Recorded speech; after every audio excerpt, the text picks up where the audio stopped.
Hello everyone, আশা করি সবাই ভালো আছেন। আমিও এখানে খুব ভালো আছি। তো আমি আজকে বানিয়ে ফেললাম একটু রেসিপি, সেটি হচ্ছে কচু ইলিশ। এই রেসিপিটি বানানোর জন্য আমি প্রথমে মাছকে ধুয়ে বেছে কেটে নিয়েছি। নিয়ে হলুদ ও নুন মাখিয়ে কড়াইতে তেল দিয়ে হালকা লাল করে ভেজে তুলে নিয়েছি। তারপর দুটো পেঁয়াজ নিয়ে কুচো করে দিয়ে দিয়েছি। দুটো কাঁচা লঙ্কা, একটি টমেটো কুচি, 1 চামচ রসুন বাটা দিয়ে একটু নেড়ে তার মধ্যে সমস্ত মশলা গুঁড়ো, হলুদ, লঙ্কা গুঁড়ো, ধনে জিরে গুঁড়ো, নুন পরিমাণ মতো দিয়ে মশলাটিকে কষে নিয়েছি।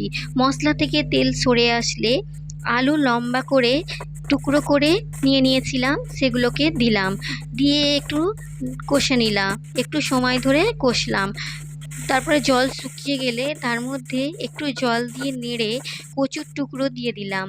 দিয়ে ভালোভাবে কষে নিলাম কিছুক্ষণ সময় ধরে। তারপর পরিমাণ মতো জল দিয়ে কড়াইয়ের ঢাকনা চাপা দিয়ে ফুটতে দিলাম। আলু ও কচু হালকা সিদ্ধ হয়ে গেলে ঢাকনা খুলে মাছগুলো দিলাম এবং ফুটিয়ে তুলে নিলাম, এবং আমার রেডি হয়ে গেল কচু ইলিশ। বন্ধুরা, ভালো লেগে থাকলে লাইক, কমেন্ট, শেয়ার করবেন এবং ফলো দিয়ে